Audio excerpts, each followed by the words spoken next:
오늘 마지막 주간에 제가 퀴즈 하나 내겠습니다. 답을 짐작하시겠거든 손을 드시면 됩니다.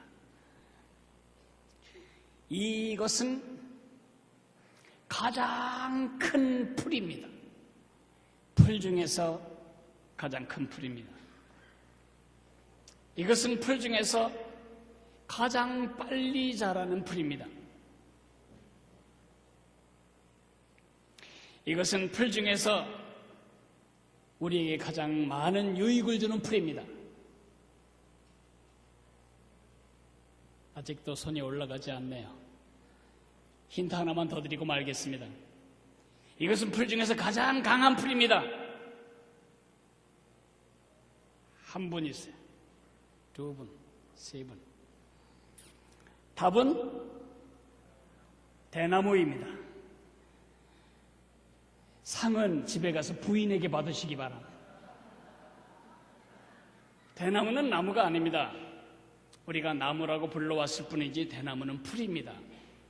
벼목, 우리가 밥 먹는 벼목의 화분과에 속한 다년생 풀입니다.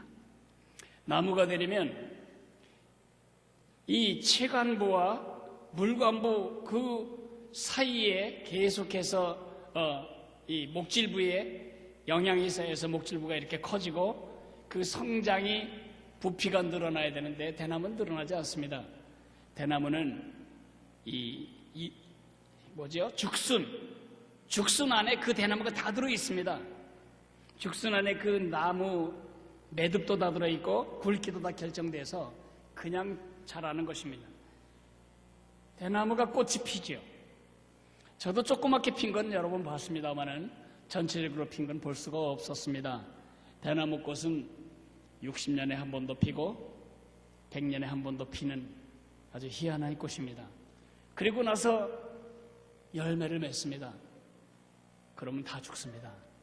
한 나무가 꽃피면 전체 밭에 다 꽃이 피고 그리고 다 같이 죽어버리기 때문에 대나무 농사하는 사람들에겐 그렇게 좋은 소식이 아닙니다. 대나무는 가장 큰 풀이라고 말할 수 있어요. 30m까지 자라니까요. 대나무는 가장 빨리 자라는 풀입니다. 여건이 좋아지면 햇빛과 양분과 물이 충분하면 하루에 120cm를 자랄 수 있습니다. 대나무는 아주 강한 풀입니다. 대나무는 곧고 강하기 때문에 건축재료도 쓰이고 가구재료도 쓰이고 부엌용품을 만드는 데도 쓰입니다. 대나무로 매를 맞아본 적도 있습니다. 대나무로 자를 만들어서 우리가 대나무 자를 대고 줄을 긋기도 했습니다. 학용품도 됩니다. 교육용품도 됩니다. 이 대나무의 유용성은 뭐냐? 고듬과 강함에 있습니다. 대나무가 곧고 강하기 때문에 우리 인간들에게 쓰임새가 있는 것입니다. 그 고듬과 강함을 산출하는 비밀이 어디에 있는가? 마디에 있습니다. 대나무 마디에 생장점이 있는데 이 생장점 마디가 그 한 마디를 키워내고 빨리 자라게 하고 곧게 자라게 하고 강하게 자라게 하는 것입니다. 엄청난 바람이 불어도 대나무가 꺾어지지 않는 이유는 바로 이 마디 때문입니다. 대나무의 생장점은 이 마디에 있어서 대나무가 그렇게 자랄 수 있도록 돕습니다. 오늘 이 마지막 주일에 제가 대나무 이야기를 하고 있습니다.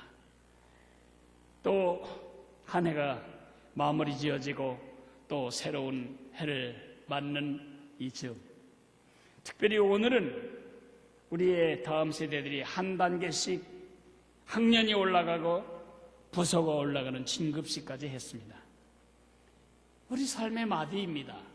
적지만 우리는 계속해서 매듭이 있고 그 매듭 위로 자라갑니다. 떡국을 한 그릇을 먹으면 나이 하나가 먹어가고 나이가 먹어가면 또 철이 들고 이것이 우리 성장의 방식입니다. 오늘 저는 이런 생각을 합니다. 세월의 마디가 제대로 지금 서가고 있는가? 단지 달력 찢어내는 한 해가 지나가고 또 새 달력 거는 새해를 맞는 마디 말고 대나무처럼 곧고 강하게 서서 하나님께 그리고 세상에 축복이 되고 유용한 그런 사람이 되기 위해서는 우리 속에도 영적인 성장과 성숙의 생장점이 필요하다는 것입니다. 자동적으로 되는 것이 아닙니다. 한 80쯤 먹으면 다 성인이 되는 것이 아닙니다. 어떤 사람은 20대 때 인격을 60번 반복할 수도 있습니다. 60년 반복할 수 있습니다. 어떤 사람은 15살의 영성이 70살까지 갈 수도 있습니다. 매듭이 없는 것입니다. 그렇기 때문에 꺾어지고 그렇기 때문에 자라지를 못하는 것입니다. 영적인 성숙, 하나님 보시기에 잘 자란 대나무 같아서 그의 쓰임에 동원이 되고 세상을 축복할 그런 잘 자란 대나무 같은 하나님의 사람으로 여러분이 서시게 되기를 정말 소원하고 축복합니다. 길거리에 나가서 물어보세요. 10,000명이면 10,000명 다 그렇게 살기를 원합니다. 근데 그렇게 사는 법은 모릅니다. 여러분이 그런 하나님의 사람으로 자라갈 성장점 3개를 오늘 제가 여러분에게 말씀드리고 싶습니다. 디모데후서 2장 15절. 여러분의 성경책 344페이지쯤에 디모데후서 2장 15절이 있습니다. 다 성경을 펴서 그 구절을 찾아보도록 하겠습니다.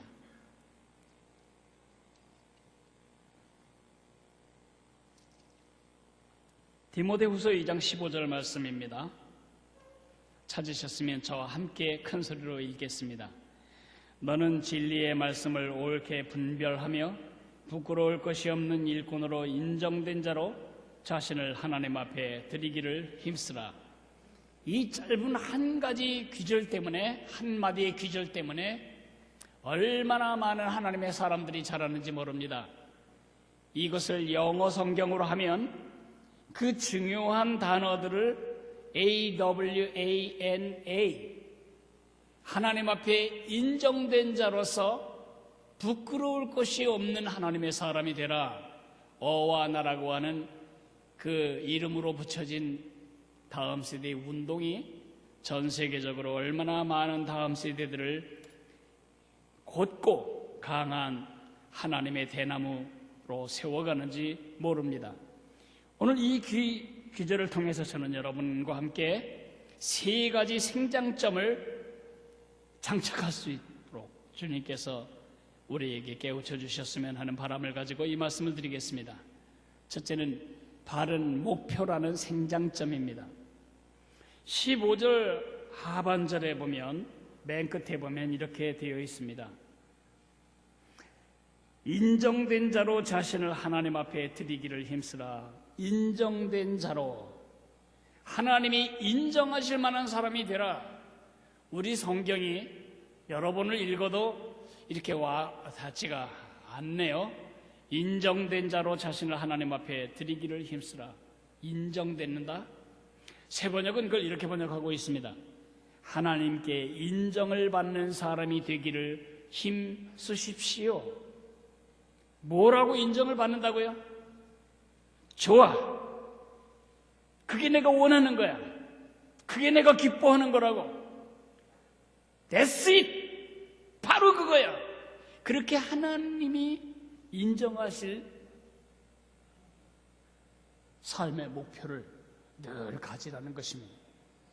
중국어 성경이 훨씬 가슴에 와닿아서 제가 중국어 성경의 한 구절을 여러분에게 인용합니다. 중국어로 읽지는 못하겠습니다. 한국말로 읽겠습니다. 제 신면전 하나님의 얼굴 앞에서 하나님 면전에서 득몽희열이라 하나님이 희열을 얻으실 그러한 삶을 네 삶의 목표로 잡으라는 것입니다.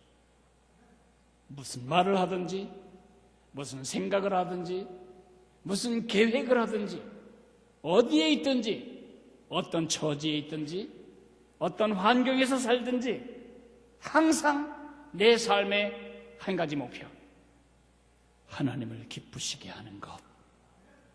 그것이 바른 생장점입니다. 왜 믿음이 안 자라는가? 왜 한국교회는 이렇게 세상으로부터 손가락질을 받는가? 왜 멸시를 받는가? 목표가 잘못되었습니다. 하나님이 존재하는 이유는 나를 기쁘게 하기 위해서다. 내가 슬플 때 눈물 닦아주고, 내가 지칠 때 힘주고, 내가 헤맬 때 인도해주고, 그래서 내 기쁨을 주는 하나님, 그 하나님을 우리가 믿어오고 있습니다. 아닙니다. 반쪽은 맞지만 그것이 다는 아닙니다. 그런 기독교는 없습니다. 이방 모든 종교는 그 신을 이용해서 내 기쁨을 얻는 것입니다. 내 힘으로 이룰 수 없는 일을 신의 능력을 가동해서 이룰 수 있음으로써 기쁨을 얻고자 하는 것이 모든 이방 종교의 보편성입니다. 보편적 특성입니다. 우리는 아닙니다. 하나님이 나를 기쁘기 위해 존재하는 게 아니고 내가 하나님을 기쁘시게 하기 위해 존재하는 것입니다. 이것을 바꾸면 성경에 없는 기독교를 우리가 믿는 것입니다. 에베소서 5장 10절에 바울 선생님은 우리에게 이렇게 말씀하십니다. 주를 기쁘시게 할 것이 무엇인가 시험하여 보라. 시장에 가서 사과를 살 때 썩은 건 없나? 찌그러지진 않았나? 덜 익진 않았나? 많은 것을 보다가 성하고 탐스럽고 맛있을 만한 것을 골라내듯이 이렇게 하는 게 하나님을 기쁘시게 하는 건가? 내가 지금 이 생각을 할 때 하나님이 고개를 위아래로 끄덕이실 건가? 내가 이런 길을 지금 선택할 때에 하나님이 미소 지으실 건가? 항상 그것을 염두에 두고 살라는 것입니다. 필터 골라내야 합니다. 이전엔 내가 기쁘면 이것도 하고 저것도 했지만 하나님의 백성은 내가 기쁜 대로 내 마음이 좋은 대로 사는 사람이 아니고 하나님이 기뻐하시는가 채로 쳐서 밑에 떨어지는 거 분리해도 합니다. 힘들어도 합니다. 걸리는 거 유리해도 거절합니다. 그것이 믿는 사람의 첫 번째 방식입니다. 이것이 생장점입니다. 하나님을 기쁘시게 하겠다는 생장점이 없는 한 100년을 예수 믿어도 그 사람 하나님 앞에 바른 사람 못 됩니다.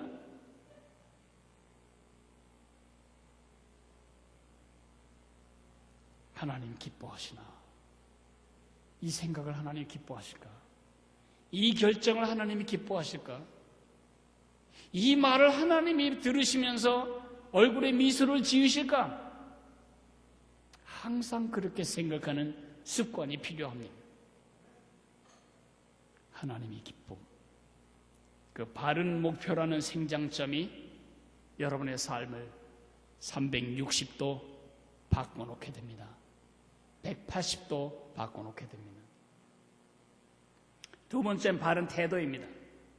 15절에 보면 15절 중간에 보면 부끄러울 것이 없는 일꾼으로 인정된 자로 하나님 앞에 자신을 드리기를 힘쓰라 그렇게 되어 있습니다. 부끄러움이 없기를, 부끄러움이 없는 태도를 네 생장점으로 붙들으라고 말하고 있는 것입니다. 부끄러울 것이 없는 삶의 태도. 사람들은 부끄러울 것 그러면 제일 먼저 사람을 생각합니다. 다른 사람의 눈을 생각합니다. 그 뻔뻔스럽게 전자 발찌까지 차고서 감옥에서 풀려나온 사람이 똥똥한 짓 하고 잡혔을 때 그 뻔뻔했던 얼굴을 어떻게 하죠?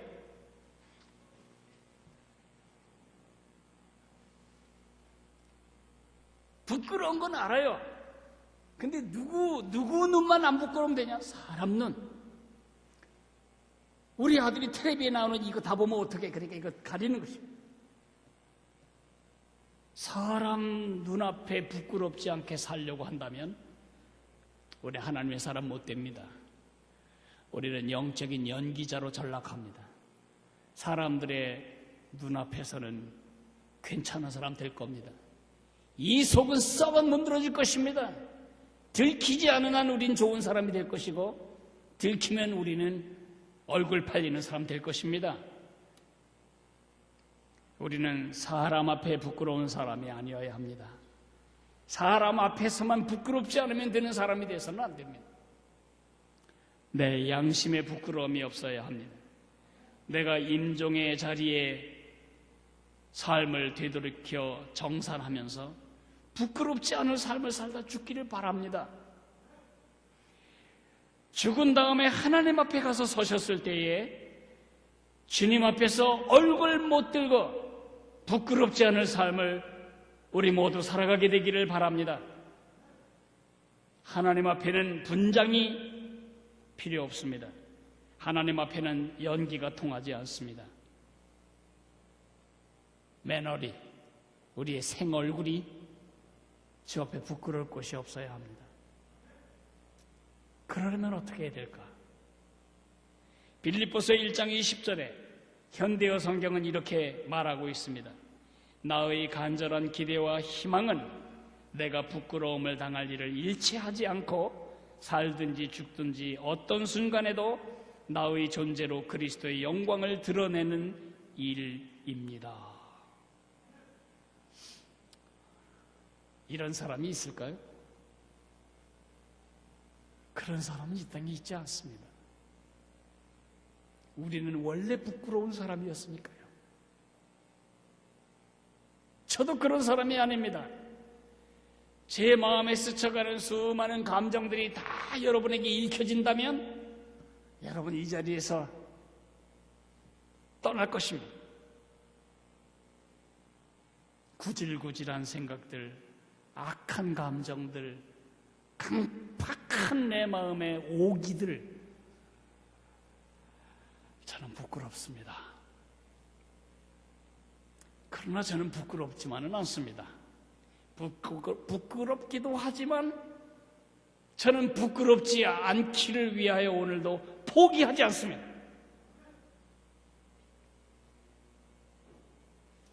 예수 믿은 지 40년이 넘어갑니다.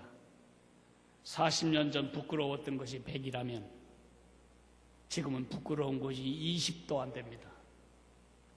하나씩 부끄러운 일들이 저를 떠나가고 있습니다.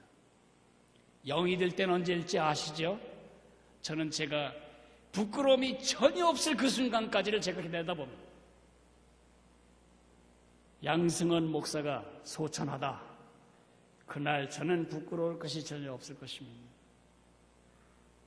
그런 삶을 살기 위해 오늘도 저는 포기하지 않습니다. 혹시 이런 사람 없습니까? 안 돼. 나는 안 돼. 예수님이 가르쳤는 대로 살아보려고 해도 그게 안 돼. 그게 아무나 하는 게 아니야. 그거 아무나 하는 게 아니야.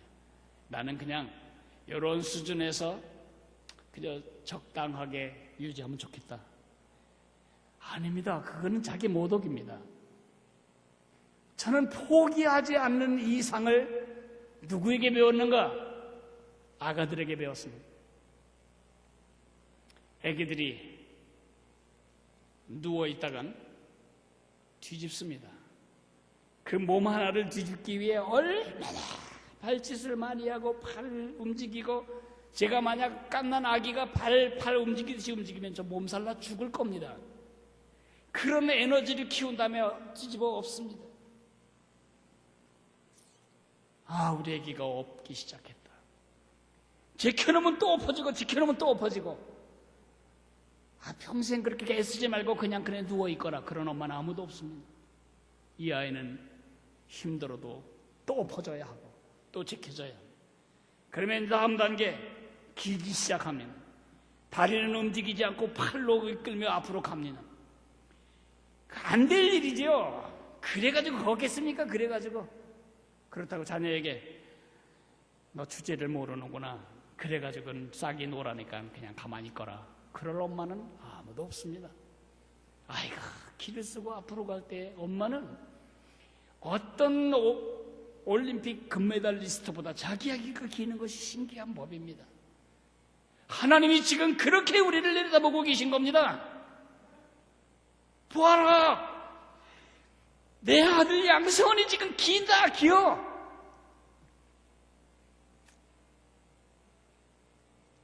부끄럽지만 또 부끄럽지 않아요. 나는 언젠간 일어날 것이니까요.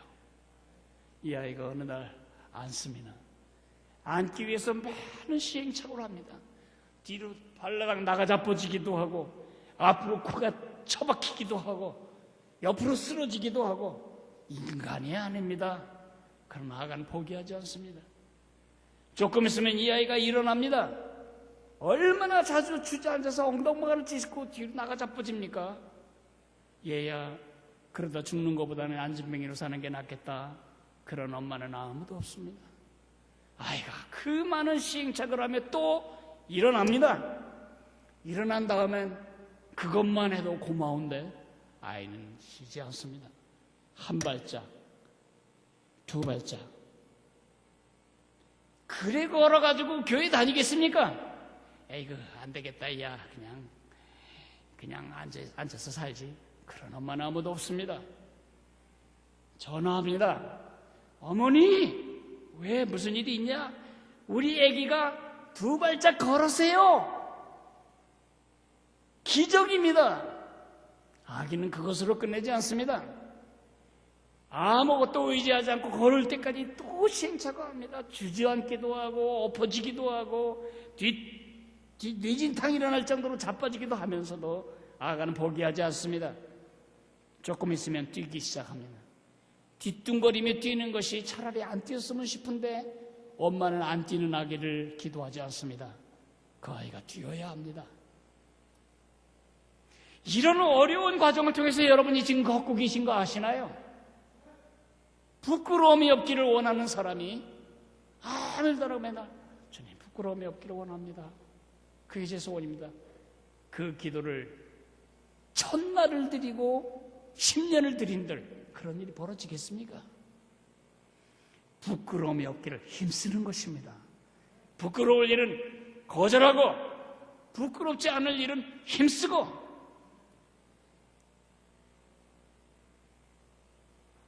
아기의 집념으로 나는 부끄러움을 벗어나고 있다. 그런 진보감이 없다면 여러분이 힘써야 합니다. 바른 태도라는 바른 목표라는 생장점이 필요하고, 바른 태도라는 생장점이 필요하다면 세 번째 마지막으로 바른 기준이라는 생장점이 필요합니다. 15절 상반절에 보면 너는 진리의 말씀을 옳게 분별하며, 무슨 뜻일까요? 현대 성경은 이렇게 번역하고 있습니다. 진리의 말씀이 무엇을 가리키고 무엇을 뜻하고 있는가를 배우시오. 여러분, 이게 분별이라는 말을 그리스어에서는 그 당시 사람들이 쓰고 있던 동사를 사용합니다. 이 분별이라는 단어는 석수장이가 돌을 건축에 필요한 붙이기 위한 그 돌을 자르기 위해서 먹줄을 튀겨서 돌을 곧바로 잘라내는 것을 말합니다. 먹줄을 튕겨놓고 거기를 계속해서 쳐나가면 금이 가고 결국은 그 돌이 쩍쩍해져서 똑바른 돌이 될 때 그것을 벽에 붙일 수도 있고 그것을 주춧돌로 사용할 수도 있는 것입니다. 또 일꾼이 도로 공사를 할 때 길을 똑바로 내는 것을 말할 때 바로 이 분별한다는 말을 씁니다. 그러나 제일 여러분과 저에게 와닿는 것은 밭 가는 사람의 비유입니다. 밭 가는 사람이 똑바른 일항을 가라는 것을 말합니다. 요즘 우리나라도 이제 소가 밭을 가는 일은 거의 없고요, 경운기가 갑니다. 소가 밭을 갈 때는 이게 일항이 비틀거립니다. 경운기는 그렇지 않습니다. 경운기를 잡은 사람이 기준점을 하나 정해놓고 핸들을 좌로나 우로나 틀지 않은 채 그대로 직진하면 이런 줄이 그어지는 것입니다. 요즘은 또 이 비닐로 이 두둑을 쌓아서 밑에 잡초가 못 올라오게 하고 위에 햇빛을 더 많이 받도록 하는, 배추 농사도 고추 농사도 다 그렇게 하잖아요. 저 줄이 똑바로야만 배수가 잘 되고 채광이 잘 되고 통풍이 잘 돼서 작물이 잘 자라는 것입니다. 여러분과 저는 지금 바꿔는 사람이다 생각한다면 내가 갈아온 내 뒤에 올 한 해의 삶은 이런 모습이 되겠습니까? 아니면 마구잡이로 헝클어 놓은 일랑이 되겠습니까?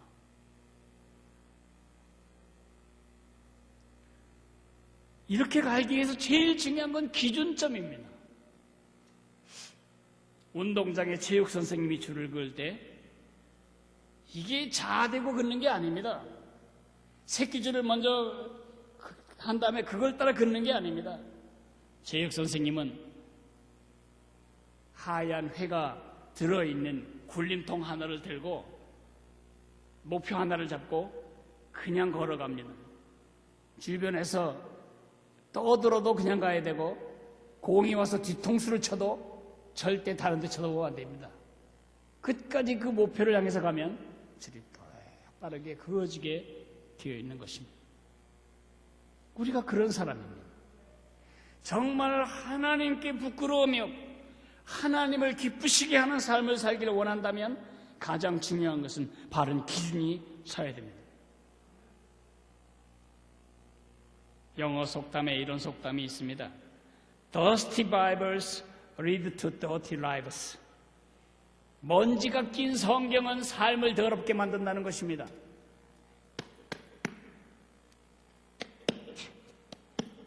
이런 사람의 삶은 더러워진다는 것입니다. 너무 자주 펴보고 너무 자주 읽고 너무 자주 묵상하고 자주 피기 때문에 먼지가 낄 틈이 없는 사람의 내면 세계는 반대, 클린 라이브스가 될 것입니다. 지난 한 해 여러분의 성경은 어떤 상태에 있었나요? 혹시 4년 전에 산 성경이 아직도 새 책 같아 보이지 않습니까? 큰일입니다.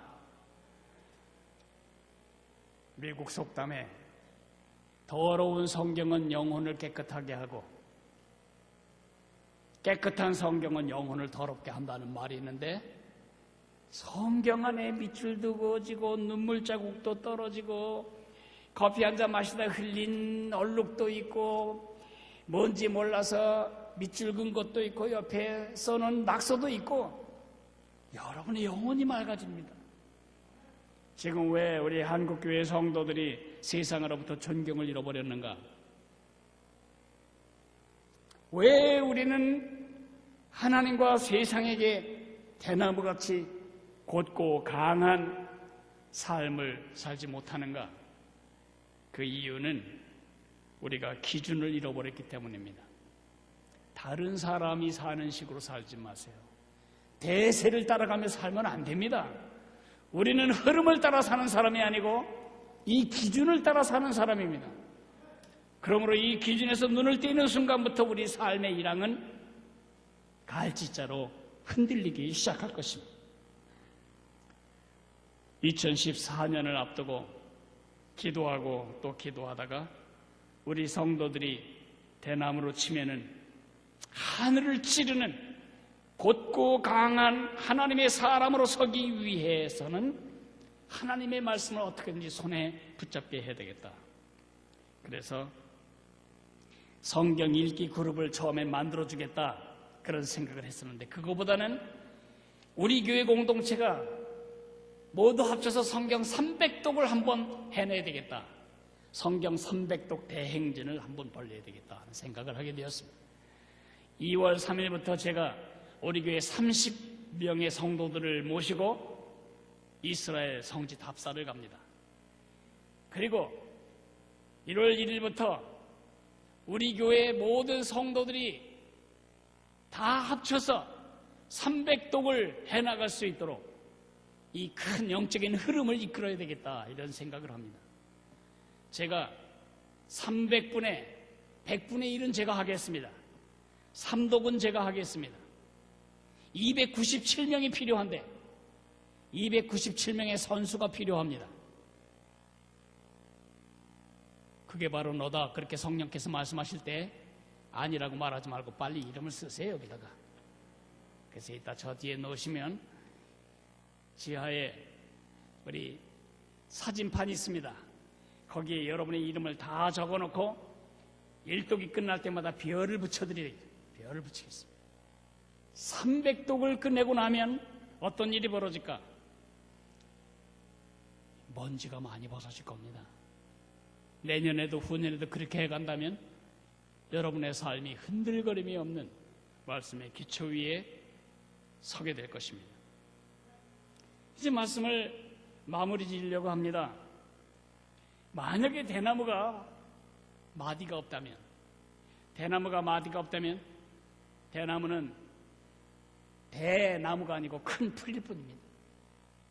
소용도 없고 가치도 없을 것입니다. 마디 때문에 대나무는 곧고 높게 자라서 우리에게 유용한 식물이 됩니다. 이 세 가지 영적 생장점, 나는 바른 목표로 살겠다, 나는 부끄러움이 없을 바른 태도로 살겠다, 나는 바른 기준으로 살겠다. 그런데 바울 사도가 오늘 우리에게 일침을 가합니다. 아, 그렇구나, 그러고 돌아가지 마라, 그렇게 슬쩍 넘어가지 마라, 성경책도 없고 끝내지 마라. 오늘 기절 맨 끝에 세 글자 한 단어가 있습니다. 뭐라고요? 힘쓰라. 힘쓰라. 이 일은 자동적으로 되는 일이 아니고, 세월이 가면 되는 일이 아니고, 오늘 올림픽 선수촌의 메달 후보감들이 지금도 지옥 같은 그 투지로 자신을 처복종시키고 힘쓰는 것처럼 힘써라. 성도의 성장은 마치 자전거 타기와 같습니다. 힘쓰라는 말은 스포다조라고 하는 그리스어에서 나왔는데 이것은 전력 질주를 말합니다. 자전거는 앞으로 나가거나 쓰러지거나 둘 중에 하나지 정지 상태란 없습니다. 묘기 부리는 사람이 아주 특별한 훈련을 받고 몸의 균형을 이루면서 뭐 1분이고 2분이고 있을 수는 있겠지요. 그러나 자전거는 그럴 용도가 아닙니다. 자전거는 가든가 쓰러지든가 둘 중에 하나뿐입니다. 안 쓰러지고 앞으로 나아가려면 어떻게 해야죠? 힘써야 합니다. 페달을 밟아야 합니다. 2014년 언제, 어디서, 누구와 무슨 일을 어떤 상황에서 하게 되든지 관계없이 이 세 가지 생장점, 이것이 하나님께 기쁨이 되는가? 하나님이 기뻐하실까? 이것이 내 양심과 하나님 앞에 부끄러울 것은 아닌가? 그리고 이것이 하나님의 말씀에 맞는가? 우리가 어린이 설교 때 들었던 1, 2, 3 그 세 가지 생장점을 붙들고 내년 12월 마지막 주는 올 12월 마지막 주 오늘과는 아주 다른 멋진 성숙을 이루시는 여러분이 되시기를 주님의 이름으로 축복합니다. 우리 다 같이 일어나서 찬송을 부르도록 하겠습니다.